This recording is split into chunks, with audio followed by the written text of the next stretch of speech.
Hello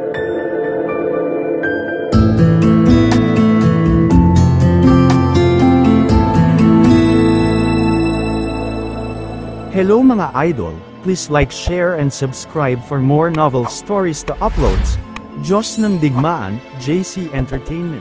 Bago tayo magpatuloy, shoutout po sa inyong lahat mga idol, sa patuloy na pagsuporta sa ating YouTube channel. Maraming salamat po. Kabanata 1851. Tumango rin si Nash. Sa orihinal, ang pagtatatag ng bagong clan ay talagang isang magandang balita para sa amin. Gayunpaman, nang sabihin niya na ang hinaharap at anumang desisyon na may kinalaman sa clan ay pagpapasya ng clan master, parang hindi tama. Kung ganoon nga ang kaso, hindi kami magkakaroon ng pagkakataong magsalita sa hinaharap kung siya ang magiging clan master. Tama. Kung may anumang mapanganib na gawain sa hinaharap, tiyak na kukunin niya ang ating mga tao na mamuno dito. Kung tutuusin, siya ang first fortress master ng Nine Army.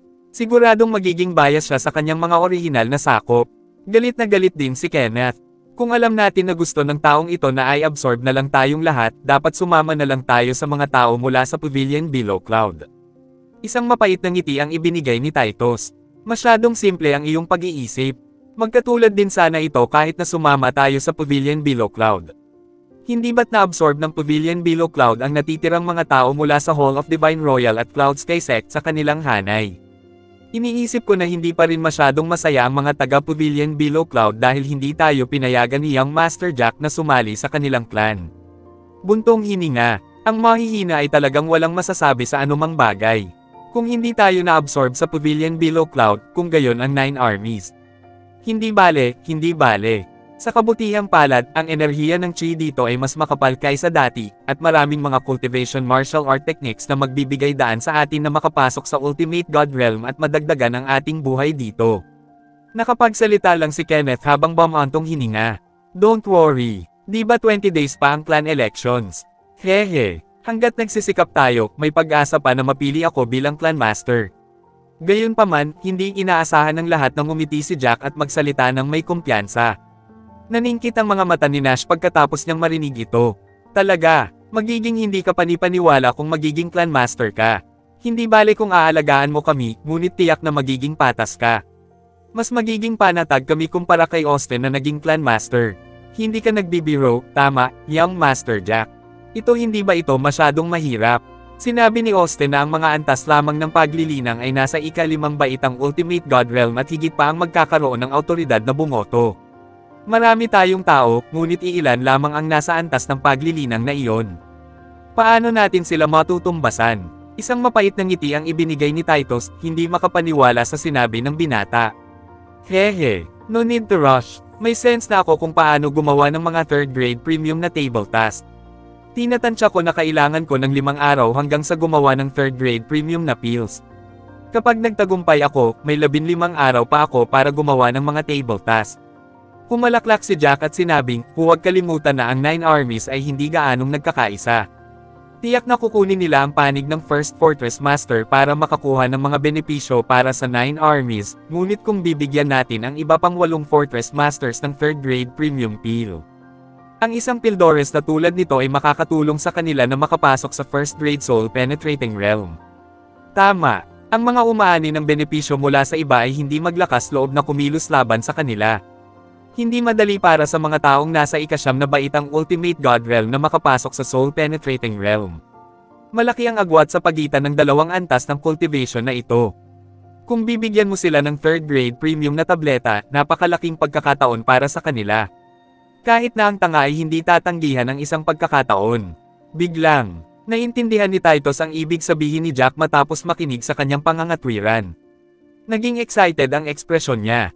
Talagang gagana ito. Hindi na kailangang ibigay ito sa iba ang mga kuta master lang ng iba pang 8 kuta. Bibigyan namin sila ng tig-1 tableta, at tiyak na malalaman ng Fortress Master kung ano ang gagawin sa kanilang mga nasasakupan. Siguradong magkakaroon sila ng talakayan.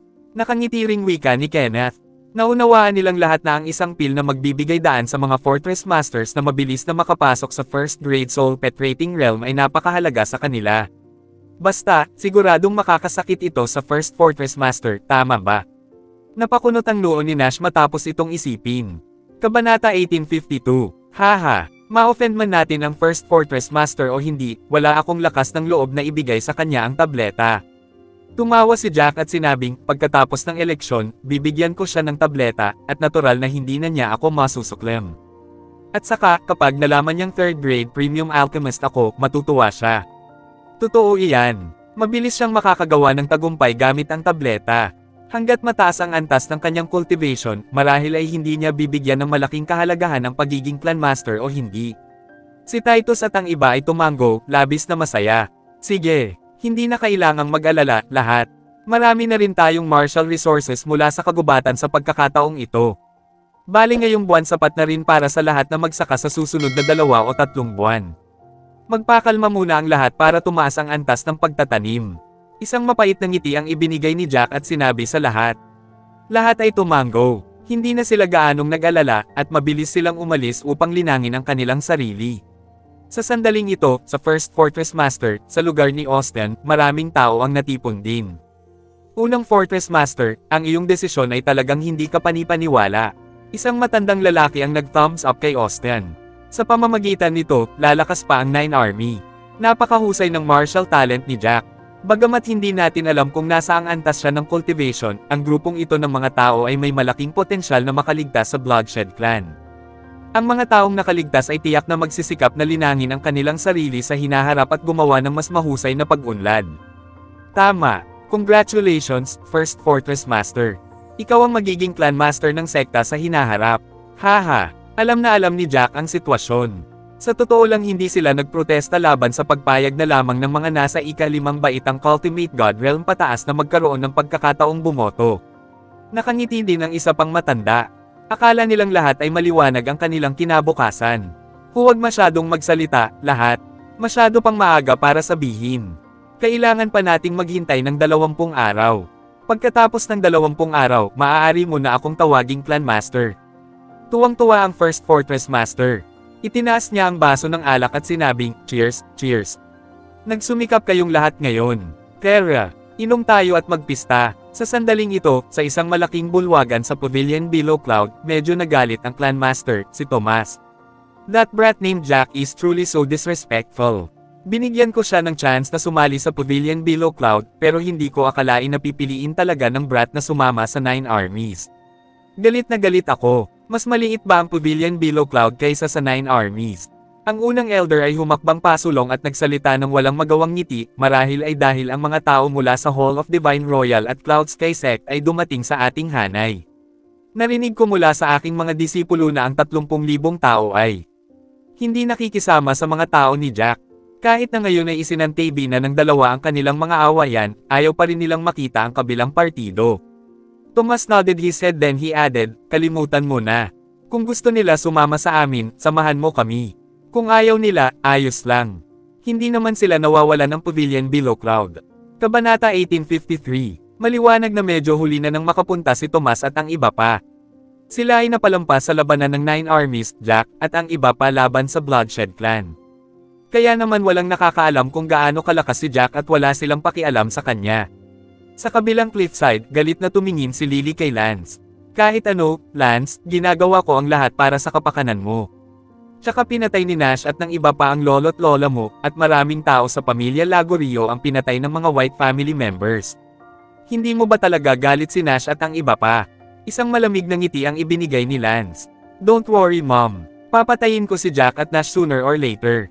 I was just putting on a show for them today. May ginawa ka rin mom, pero samobra si Nash. Talagang sinira niya ang cultivation level mo dati. I think hindi na niya ako anak. Anak niya lang ang nakikita niya sa mata niya. Natuwa si Lily nang marinig iyon. She spoke with a small smile, iniisip ko kung paano mo sila mapapatawad dahil lang sa ilang salita kaya nagkukunwari ka lang sa harap nila. Buti nga pero napakaraming tao doon. Malamang hindi mangyayari yon kung may balak kang kumilos. Patayin natin sila kapag may pagkakataon tayo mamaya. Pinag-isipan ito ni Lance bago nagtanong kay Lily sa seryosong tono, oh, tama. Inay, alam mo ba kung anong antas ng cultivation sina Nash at Jack ngayon? Hindi sila nag-aaway noong pumunta kami doon, kaya hindi nila ginagamit ang kanilang chi. Itinago pa nila ang resonance mula sa kanilang mga katawan, at hindi ko masabi kung anong antas ng cultivation ang kinaroroonan nila. Nababaliw lang ako sa tunay nilang Diyos.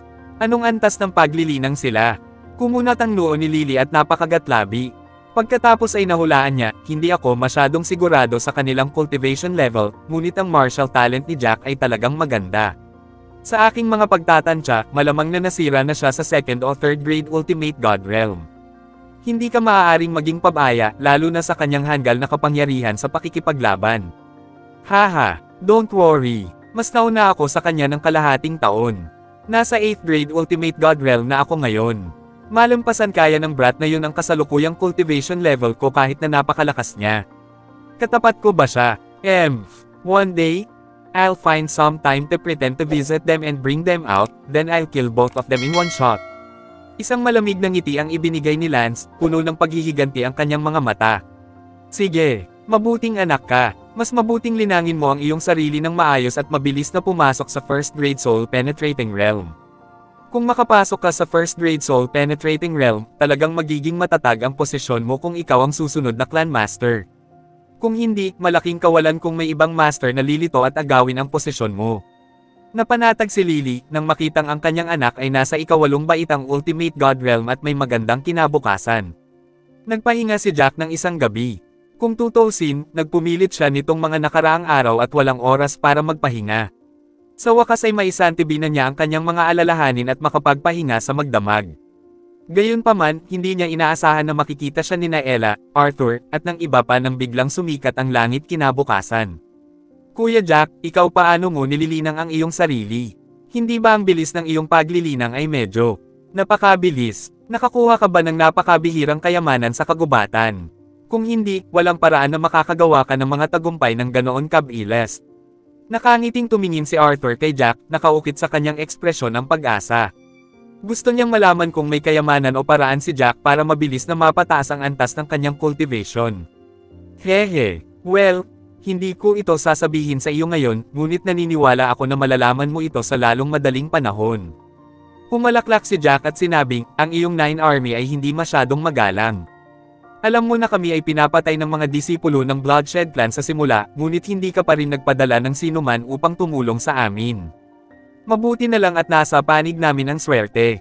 Kung hindi, kahit na itong 170 o 180,000 tao ay hindi makakaligtas. Bago tayo magpatuloy, shoutout po sa inyong lahat mga idol, sa patuloy na pagsuporta sa ating YouTube channel. Maraming salamat po. Kabanata 1854. Hindi mo ba sinusubukang pukawin ang aming interes ngayon, Jack? Sinaman siya ng tingin ni Ella, ngunit mabilis niyang idinagdag habang nakangiti, sabi na nga lang, I'm really glad na buhay ka pa. Hindi naman sa hindi namin sinubukang tumulong. Ipinaalam namin ito sa First Fortress Master at sa iba pa, pero itinuring namin na ang 9 Army ay hindi kalaban para sa Bloodshed Clan, kaya naman hindi nang ahas ang First Fortress Master na gumawa ng kahit ano. Dito, nagtaas ng kamay si Ella at nagsalita. Ako, si Ella Levine, ay sumusumpa sa langit na walang intensyon ng First Fortress Master na baliwalain kayong lahat. Gusto lang nilang hintayin ang pagdating ng Pavilion Below Cloud bago gumawa ng anuman. Tutal, nakita mo na ang iyong sarili. Ang ating unang Fortress Master ay hindi kalaban sa Edward Grey na iyon. Sige, nakaraan na ang lahat. Wala akong balak sisihin ka sa kahit ano. Isang mapait na ngiti ang ibinigay ni Jack. Bagamat maraming tao sa 9 Army, ang kanilang kabuoang lakas ay talagang mas mahina kaysa sa Bloodshed Clan.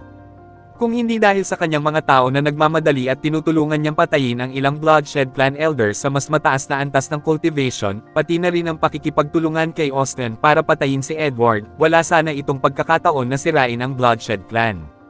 Tumingin si Henrik kay Jack at medyo nahihiyang nagtanong, oh, right. Kuya Jack, Miss Helena, at ang pamilya Kebelo saan sila tumutuloy? Walang imik si Jack sa loob. Itinuro niya ang isang looban na hindi naman kalayuan. Lahat sila ay nananatili doon. Pumunta lang at tingnan sila kung mayroon kang sasabihin. Salamat, ngumiti si Henrik, Arthur, at ang iba pa at masayang naglakad. Hindi nagtagal, nahanap na nila ang tinutuluyan ni Daniela at ang iba pa at kumatok sila sa pinto. Young Master Arthur, may maitutulong ba ako sa iyo? Nakita ni Helena na si Arthur, Henrik, at ang iba pa. Ngumiti siya sa kanila at nagtanong. Well, Miss Helena, lalo kaming pumunta para humingi ng tawad. Wala kaming paraan para sa buong kabiguan ng Bloodshed Clan. Gusto naming tulungan kayong lahat, ngunit wala kaming masabi sa bagay na iyon. Ibinaba ni Arthur ang kanyang ulo, ang ekspresyon ay humihingi ng tawad. Sinabi rin ni Henrik, tama, Miss Helena. Higit sa lahat, ang First Fortress Master at ang iba pa ay patuloy na hindi sinasang-ayunan ng aming mga plano. Kasalanan namin kung bakit kailangan mong magsakripisyo ng napakaraming tao. Talagang pinagsisisihan namin. Isang mapait na ngiti ang ibinigay ni Helena. Ayos lang. Lahat ay nakaraan na. Ang Nine Army ay talagang nasa mahirap na posisyon. Hindi namin alam na ang Alliance Guard at ang mas malalaking puwersa ang gagawa ng desisyong iyon pagkatapos malaman na kami ay pumasok. Malamang na ito ay katulad ng hula ni Jack, hindi sila kaagad magdedeklara ng digmaan laban sa atin, ngunit tiyak na magpapadala sila ng mas malalakas na angkan para salakayin tayo. Dito, huminto si Helena bago nagpatuloy, baka kailangan ka naming problemayan. Henrik then said, Miss Helena, don't say that. We're practically sailing in the same ship now. Tsaka, hindi ka namin natulungan, pero hindi mo sinisi ang Nine Army. Lumapit ka pa para tulungan kami noong nasa panganib kami. Lahat ay nagpapasalamat sa iyo. Totoo. Tama. Miss Helena, lahat ng mga tao ng Nine Army ay nag-uusap tungkol sa kung paano kami magkakaproblema kung hindi dahil sa iyong tulong. At saka, ang Bloodshed Clan ay matagal nang nagmamasid sa kagubatan sa harap natin. Matagal na nila tayong gustong salakayin ngunit wala silang dahilan para gawin iyon. Sa pagkakataong ito, nakahanap sila ng dahilan para makalaban nila tayo. Isang tipid na ngiti ang ibinigay ni Ella. Kaya nga kahit, hindi kayong lahat ay pumasok sa lugar na ito, maaga o huli ay sinalakay na nila tayo, she said. Hindi ko lang akalain na kahit na ang mga numero natin ay halos pareho sa Bloodshed Clan, magkakaroon ng napakalaking gap sa fighting power. Matapos marinig ito ni Daniela, sinabi niya, iyon ay dahil mayroon silang mas malakas na kasanayan sa militar, mga diskarte sa martial arts, at kahit na mga sandata kaysa sa inyo. Higit pa rito, sila ay isang angkan. At ikaw ay siyam na mga kuta na pinagsama. Malamang na hindi ka magkakaisa kapag nasa labanan. Sa tingin ko ito ay isang magandang bagay na tayo ay mamumuno ngayon sa isang bagong clan. Kabanata 1855. Tama ka talaga, Miss. Hindi napigilan ni Arthur ang mapalunok nang makita ang magandang mukha ni Daniela. Tinanong niya si Helena, oh, tama. Ang dalawang ito ay iyong mga nakababatang kapatid na babae ngunit sino ang pangalawang kapatid na babae? At sino ang pangatlo? Pagpapakilala ni Helena sa kanila habang nakangiti, ito ang pangatlong kapatid ko, si Daniela. Katabi niya ang pangalawa kong kapatid, si Venus. Mukhang anghel talaga kayong tatlo at ang galing nyo sa martial talent. Hindi ko talaga akalain na may mga ganito kagandang babae sa abandonadong mundo. Wika ni Henrik habang nakangisi. Medyo awkward siya dahil first time niyang makakita ng tatlong magagandang babae. Bigla niyang hindi alam ang sasabihin. Nagpalitan ng tingin ang tatlong magkapatid nang makita nila ang pagiging prangka ni Henrik at hindi nila maiwasang mapangiti. Maya-maya, sinimulan na silang asarin ni Venus, tama. Nag-uusap pa kayong dalawa tungkol kay Miss Helena sa sandaling ibukan niyo ang inyong mga bibig. Don't tell me na may mga mata kayo sa kapatid ko kung husgahan ang ugali ninyo. Sasabihin ko sa inyo na wala pang boyfriend ang kuya ko. Kailangan ninyong magtrabaho ng husto kung interesado kayo sa kanya. Anong pinagsasabi mo, second sis? Agad na inilibot ni Helena ang mga mata kay Venus, namula ang pisngi. Namula rin ang mukha ni na Henrik at Arthur pagkatapos nilang marinig ito. Parang may nakakita sa kanila. Si, big sis, di ba sabi ko, hinanap ka nila nung nandito na sila. Syempre, interesado sila sayo. Namumula yung mukha nilang dalawa pagkasabi ko nun. Hehe, nakita ito ni Venus, at nagsalita siya ng may mas malawak na ngiti. Pinandilatan ni Helena si Venus, pagkatapos ay nagsalita ito, hindi umaatres, wala ka ring boyfriend. Kayong dalawa hindi, dapat magsipag ang mga master youths ng Nine Armies. Wala rin namang boyfriend ang pangalawa kong kapatid na babae pero taken na ang puso ng pangatlo kong kapatid, kaya huwag mo nang isipin iyon. Anong kalokohan ang sinasabi mo, sis? Hindi nila ako pinuntahan. Bigla ding namula ang mukha ni Venus. Talagang nahihiya siya. Hindi ko naman sinabi na pumunta sila para makita ka. Hindi ka na ganoon kabata, kaya tinutulungan kitang i-promote ka. Natuwa si Helena nang makita niya ang nahihiyang ekspresyon ng kanyang pangalawang kapatid. Nagpalitan ng tingin sina Arthur at Henrik. Tumalon sa tuwa ang kanilang mga puso. Ay, tama. Sigurado akong hindi ka masyadong pamilyar sa teritoryo ng Nine Army, Miss. Bakit hindi ka namin isama sa paglilibot sa paligid? Pagkatapos mag-isip ni Arthur, tumingin siya sa kanila ng may pananabik. Sa tabi nila, galit na galit si Sky na nagngangalit ang kanyang mga ngipin. Akala niya ay matagal nang namatay si Helena at ang iba pa sa kakahuyan. Hindi niya akalain na mabubuhay pa ang tatlong babae. Kabanata 1856. Kinaumagahan, natakot si Jack na malaman ng mga tao ng Nine Armies na gumagawa siya ng mga table tasks, kaya nilinang na lang niya ang sarili sa silid, nakaupo na naka-cross-legged, sinusubukang patatagin ang kanyang cultivation level.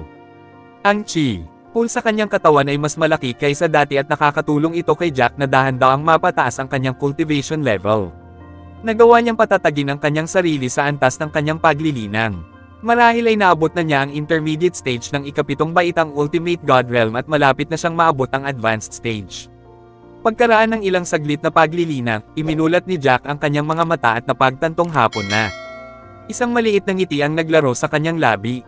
Sa paghusga sa bilis ng aking cultivation, kailangan ko lang mag-cultivate sa maghapon ng hindi hihigit sa 5 o 6 na araw, at papasok ako sa 8th grade Ultimate God Realm nang hindi man lang gumagamit ng peel. Kung gayon, malamang na makakagawa ako ng mga 3rd grade na premium na peels. Kapag mayroon na akong 3rd grade premium na peels, patatagin ko ang aking cultivation level at bago ako pumasok sa soul penetrating. Alam na alam ni Jack na kung makakagawa siya ng mga 3rd grade premium na table tasks bilang isang 3rd grade premium alchemist, masusuhol niya ang iba pang Fortress Masters para makakuha ng mga boto, at dapat siya ay maging Clan Master. Gayunpaman, hindi siya maaaring nasa ikapitong baitang Ultimate God Realm. Kailangan niyang pumasok sa 1st grade Soul Penetrating Realm para mapasailalim sa kanya ang lahat. Higit pa rito, kapag nakapasok na siya sa 1st grade Soul Penetrating Realm, naniniwala siya na mas madaling patayin ang mga 3rd grade Soul Penetrating Realm fighters. Mabilis na may naisip si Jack at nagmamadaling kinuha ang kanyang martial arts techniques book. Halos dumaan lang siya sa martial arts techniques sa simula ng libro. Sa sandaling natutunan niya ang mga paraan upang makapasok sa tunay na kaharian ng Diyos at sa kaharian na tumatagos sa kaluluwa, sinimulan niyang mabilis na linangin ang kanyang sarili nang hindi binabasa ang natitirang bahagi ng aklat. Pagkatapos ng lahat, si Nash at ang iba ay nakakuha din ng parehong martial arts techniques. Ang ilan ay nakakuha lamang ng mga diskarte sa paglilinang ng Ultimate God Realm, at ang mga mas nakakaalam ng mga teknik ng Soul Penetrating Realm. Iyon ang dahilan kung bakit palaging iniisip ni Jack na ang daigdig na tumatagos sa kaluluwa ay ang pinakamataas na antas ng paglilinang at hindi masyadong nag-iisip tungkol dito. Ngayon lang niya nalaman na mayroon talagang mas malakas na antas ng paglilinang pagkatapos noon ng kaharian ng Nirvana. Agad siyang lumingon sa gitna ng martial arts techniques notes at pinag-aralan ng mabuti ang mga salita. Bigla siyang napabuntong hininga. Ito ay lumabas na pagkatapos ng ika-9 na baitang Ultimate God Realm, mayroon talagang isang paraan na isinulat sa dulo ng mga tala na nagpakita ng mga paraan upang makapasok sa 1st grade Nirvana Realm. Diyos ko, iba talaga ang martial arts technique book na ito. Mukhang nataman ko talaga ang mahalagang libro. Panipi, habang nagsasalita si Jack, napalunok siya at nagpatuloy sa pag-flip sa mga notes. Hindi niya akalain na mas magugulat pa siya sa patuloy niyang pagbabasa. Hanggang sa huli, wala siyang paraan para pakalmayan ang sarili para linangin. Nagpahinga siya ng 1 o 2 oras, at dumilim ang langit. Noon lamang huminahon si Jack at naghanda na magsaliksik ng paraan upang lumikha ng mga 3rd grade premium na table task. Sa pagkakataong ito, nagsasaliksik si Jack ng isang 3rd grade premium peel. Natural, ito ay magiging mas mahirap na lumikha kaysa sa isang 3rd grade intermediate peel. Gayunpaman, pinili niya ang isa sa mga mas madaling pamamaraan na ibinigay. At saka, kanina pa niya ito binabasa, kaya medyo may sense na siya kaysa noong una, nang tamaan ng sumpa si Selena, talagang nag-aalala siya.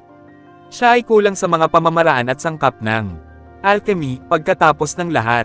Hindi niya akalain na magkakaroon ng maraming 3rd grade at even 4th grade elementary spirited grass sa kagubatan.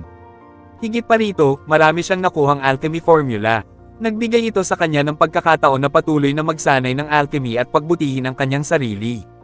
Hindi mahalaga kung ito ay mga tao mula sa White Family, sa pamilya Cabello, o kahit na ang mga pamilya na may magandang relasyon sa kanya, lahat sila ay automatikong ipapasa ang anumang sangkap na angkop para sa alchemy kay Jack. Ito ay nagbigay daan kay Jack na magsanay ng alchemy, at magbigay din sa kanya ng isang mahusay na supply ng mga sangkap ng alchemy. Bago tayo magpatuloy, shoutout po sa inyong lahat mga idol, sa patuloy na pagsuporta sa ating YouTube channel. Maraming salamat po. Kabanata 1857. Higit pa rito, sa sapat lamang na sangkap ng alchemy at dumaan sa maraming kabiguan sa pagsasagawa ng alchemy, mapapabuti lamang ng isang tao ang kanyang sarili at maging isang alchemist na mas mataas ang grado, na lumilikha ng mas mataas na antas ng mga table tasks. Pinitik ni Jack ang palad at naglabas ng sari-saring sangkap ng alchemy. Pagkatapos ay kinuha niya ang kanyang alchemy stove at nagsimulang lumikha ng mga table tasks. Mabilis na lumipas ang oras. Sa buong gabi, sinubukan ni Jack na lumikha ng mga table tasks ng 5 beses. Sa kasamaang palad, walang isang pagtatangka ang nagtagumpay. Gayunpaman, hinulaan ito ni Jack. Ang matagumpay na paglikha ng mga table tasks ay isang napakahirap na bagay, ngunit ito ay maswerte na si Jack ay bumuti ng husto sa gabi. Siya ay lubos na nasisiyahan sa kanyang pag-unlad.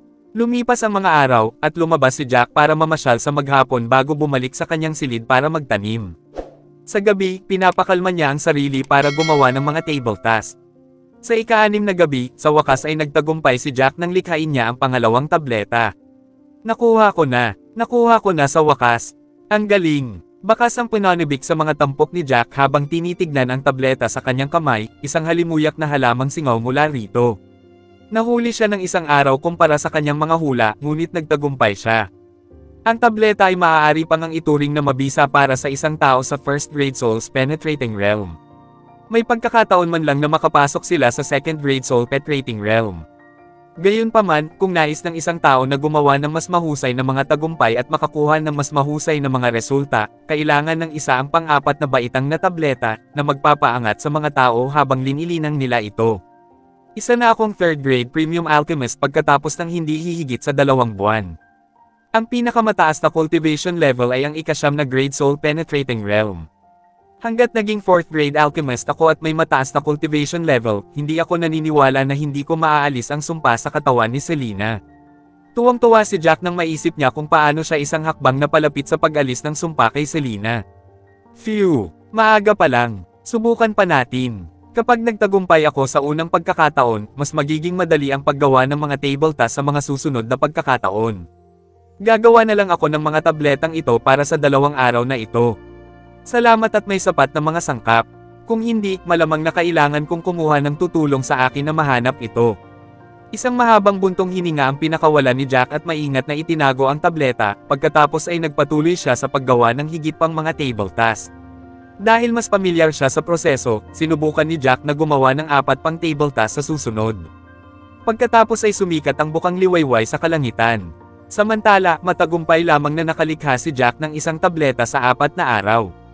Bilang karagdagan sa nakaraang tableta, mayroon siyang 2 tableta ngayon. Kailangan kong maghanda ng hindi bababa sa 10 pildores. Hindi bababa sa 1 pil ang dapat ibigay sa 8 Fortress Masters, at kailangan kong magtabi ng tig-isa para sa aking sarili at sa First Fortress Master. Kulang pa ako ng 8 tableta. Sa susunod na 3 araw, magagawa ko na silang likhain. Gumawa si Jack ng mga kalkulasyon sa isip at lubos na kumpiyansa. Kabanata 1858. Ito ay mahusay. Ito ay mahusay. Ako sa wakas ay nakagawa ng isang pambihirang tagumpay. Habang naghahanda si Jack na lumabas at mamasyal ay masayang tumakbo si Selena.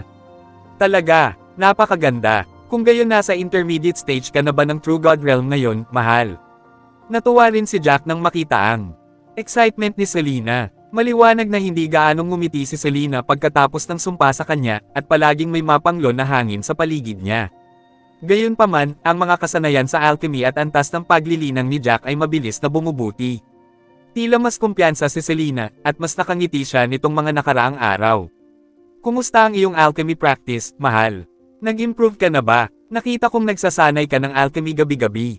Siguradong pagod ka. Dapat maglaan ka ng oras para magpahinga at magkaroon ng tamang balanse sa pagitan ng trabaho at pahinga, okay? Tumingin si Selena kay Jack, nag-aalala. Tingnan mo, mahal. Pinitik ni Jack ang palad niya at kumuha ng pil, itinutok ito kay Selena. Biglang nagningning ang mga mata niya. My goodness, napakakapal ng halimuyak nito. Mukhang nagtagumpay ka na. 3rd grade premium alchemist ka na ba ngayon? Lalong natuwa si Selena nang makita niyang nagtagumpay si Jack. Nangangahulugan ito na si Jack ay papalapit na sa pagiging isang pang-4 na baitang intermediate alchemist. Hanggat nakakolekta siya ng sapat na sangkap, kulang na lang sa kanya ang isang kayamanan ng Crystal Cloud Clan. Kung nakuha niya ang kayamanan na iyon, ang sumpa niya ay talagang mapapawi. Oo, huwag kang mag-alala, mahal. Magiging ika-4 na baitang alchemist ako sa lalong madaling panahon para makagawa ako ng tableta para sa iyo. Hinawakan ni Jack ang mga kamay ni Selena at idinagdag, na nakangiti, kung gayon ay mabilis akong papasok sa nasa ika-9 na baitang soul penetrating realm, at lahat ay matatakot sa aking kakayahan sa pakikipaglaban. Naniniwala ako na ang mga tao ng Crystal Cloud ay tiyak na magbibigay sa akin ng kanilang kayamanan ng angkan sa ilalim ng mga sitwasyong ito. Ikaw, napuno ng init ang puso ni Selena. Pagkatapos niyang mag-isip tungkol dito, sinabi niya kay Jack, ay, tama. Kamakailan lang, napansin kong parang hinahabol ni na Arthur at Henrik sina Helena at Venus. Madalas silang bumisita sa kanila kapag libre sila. Kung ganoon, ang batang si Daniela ay maiinip dahil kaya lang niyang magtanim ng mag-isa. Nahihiya rin siyang sumunod sa kanila sa labas dahil sa takot na maging third wheel. Sinasabi mo, nakasimangot na tanong ni Jack. Pinanlakihan siya ng mata ni Selena. Pares na kayo sa kanya, at magiging little sister ko na siya in the future. Hindi ka naman nagpapabagal all this while. I think that your fake relationship with Helena has been such a long time ago, and everyone knows about it. If you're free, you should go over and samahan si Daniela, okay? Hindi akalain ni Jack na magiging ganoon ka-discerning at mature si Selena. Isang mapait na ngiti ang ibinigay niya at sinabing, kung ganoon, wala na rin akong panahon para makasama ka. Paano na ito? Magpapahinga muna ako saglit at hindi ako magsasanay ng alchemy ngayong gabi. Sa hapon, sasamahan kita ni Daniela na lumabas. Sino ang nakakaalam kung may magagandang lugar na makikita sa paligid ng Nine Army? Okay, hehe, magpahinga ka muna sandali. Bibisitahin ko si Daniela at sasabihin ko sa kanya ang tungkol dito. Siguradong matutuwa siya kapag nalaman niya. Labis na natuwa si Selena. Tumalikod siya at tumakbo patungo sa labas. Ngunit nang siya ay lumingon, hinailan ni Jack ang kanyang kamay at kinaladkad siya pabalik, hinawakan siya sa pwesto. Anong ginagawa mo? Namula ang mukha ni Selena dahil sa hiya. Kabanata 1859. Ibinaba ni Jack ang kanyang ulo at siniil ng malalim na halik ang malarosas na labi ni Selena. Matagal na rin simula noong hinalikan kita. Sabi niya, pagkaraan ng ilang sandali, itinulak ni Selena si Jack. May malaking itim na bitik sa mukha ko. Ang pangit, don't you mind it? Parang nahihiya ang boses niya. Natawa si Jack sa sinabi ni Selena. Sa puso ko, ikaw ang pinakamagandang babae. Binigyan mo rin ako ng napakagandang anak na babae. Hindi ako magiging mas masaya ngayon. Talaga, ako. Sa totoo lang, naisip kong magkaroon ng isa pang anak na lalaki sa iyo sa hinaharap. Selena pursed her red lips and her face was full of happiness. Hahaha, gusto ko ang ideyang iyon. Tumawa ng malakas si Jack. Sa sandaling ito, si Josh Wallman ang master ng Sword King Clan ay dinala ang mga elder ng clan upang bisitahin ang master ng Crystal Cloud Clan. Ako, si Josh Wallman, bilang pinuno ng Sword King Clan, kasama ang mga elder ng Sword King Clan, ay pumunta dito upang salubungin ang pinuno ng Crystal Cloud Clan.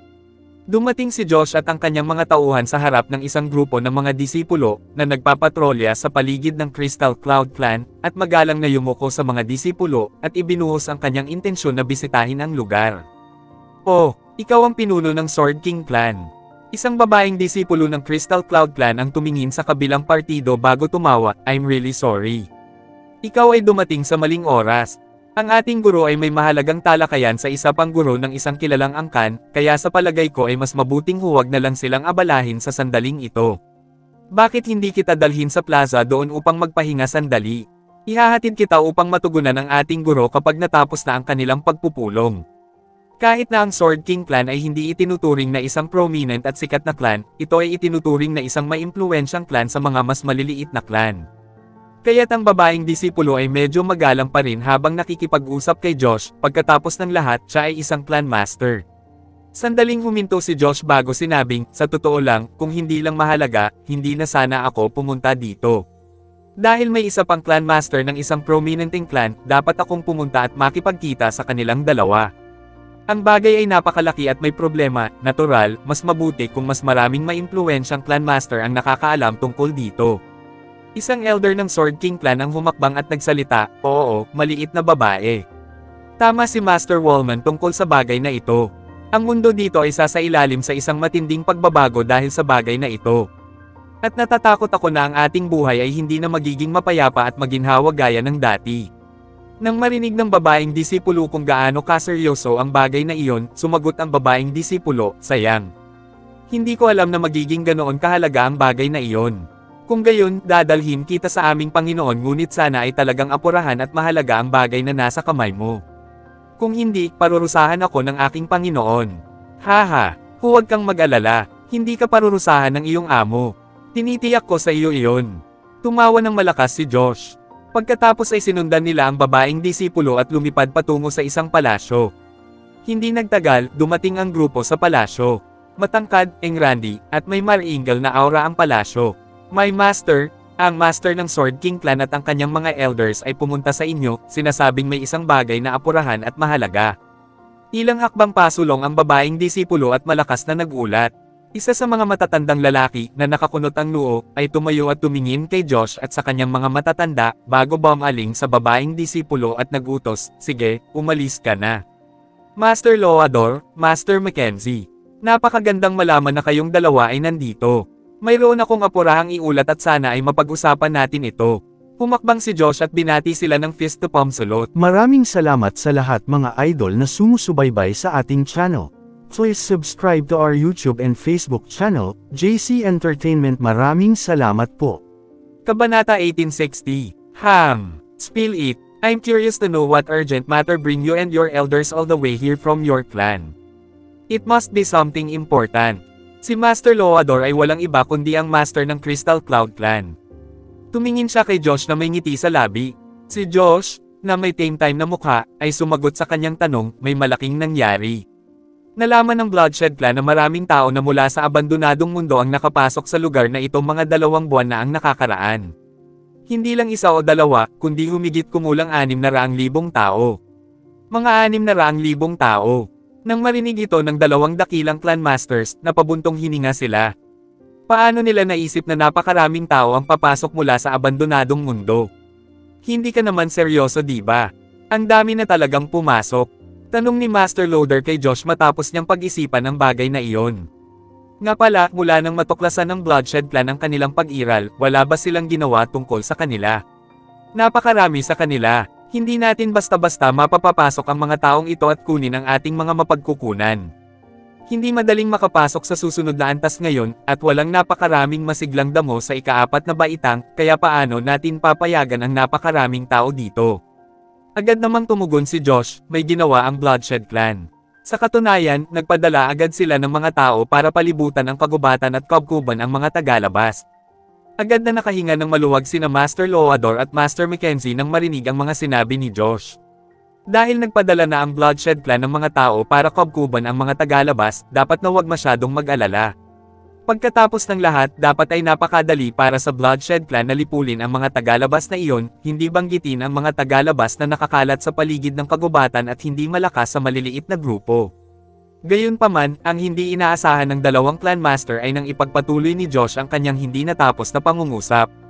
Gayunpaman, bago sila nalaman ng Bloodshed Clan at may magagawa, halos 2 buwan na ang mga tagalabas na iyon, kaya marami sa kanila ang nakagawa ng mga tagumpay. Ang Bloodshed Clan ay talagang nakaranas ng malaking kabiguan mula sa pakikipaglaban sa kanila. Oo, ang Bloodshed Clan ay isang maliit na clan at walang gaanong mga disipulo na may ultimate god level. Karamihan sa kanila ay nasa demigod realm at true god realm. Kaya, normal lang na magdusa ng ilang pagkatalo. Si Master Loador ay tumawa at naisip na si Josh ay dumating upang mamagitin para sa Bloodshed Clan upang makuha ang kredito. Agad niyang idinagdag, huwag kang mag-alala.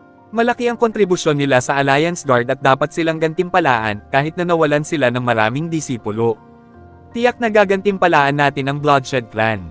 Bibigyan natin sila ng ilang cultivation resources at tutulungan ang kanilang mga disipulo na mapabuti ang kanilang martial level. Buntong hininga. Gayunpaman, bumantong hininga ang sagot ni Josh kay Master Loador. Walang reward na kailangan para sa Bloodshed Clan sa ngayon. May ilang mahuhusay na master sa 600,000 tagalabas, at mabilis silang nakalusot. Bagamat ginawa ng Bloodshed Clan ang lahat para patayin ang mga taong ito, nawalan din sila ng maraming malalakas na disipulo. Ilang mga disipulo sa 7th grade Ultimate God Realm ay napatay pa nga. What the F*** sake? Pinatay ang mga disipulo sa 7th grade Ultimate God Realm. Huminga ng malalim si Master Mackenzie nang marinig ang balita. Hindi nagtagal, may naisip siyang iba at agad na sinabi ng may katiyakan sa kanyang mukha, kung gayon, tiyak na ang mga tao ng Siyam na Hukbo ang pumatay sa kanila, tama ba? Maaaring nasaktan ng Bloodshed Clan ang siyam na hukbo dahil dito. Gayunpaman, umiling si Josh. Hindi. Ang siyam na hukbo ay hindi nagpadala ng tulong sa mga tagalabas na iyon noong una. Sa mga mahuhusay na tagalabas na iyon, mayroong isang baliw na talentadong master at siya ay nakalusot sa ikapitong baitang Ultimate God Realm. Sa oras na iyon, ang Bloodshed Clan ay naisip din na ang Nine Army ay nagpadala ng tulong sa kanila. Kaya, sa matinding galit, ang Bloodshed Clan armies ay tumama sa Nine Armies. Please subscribe and hit the notification bell for more novel stories. JC Entertainment.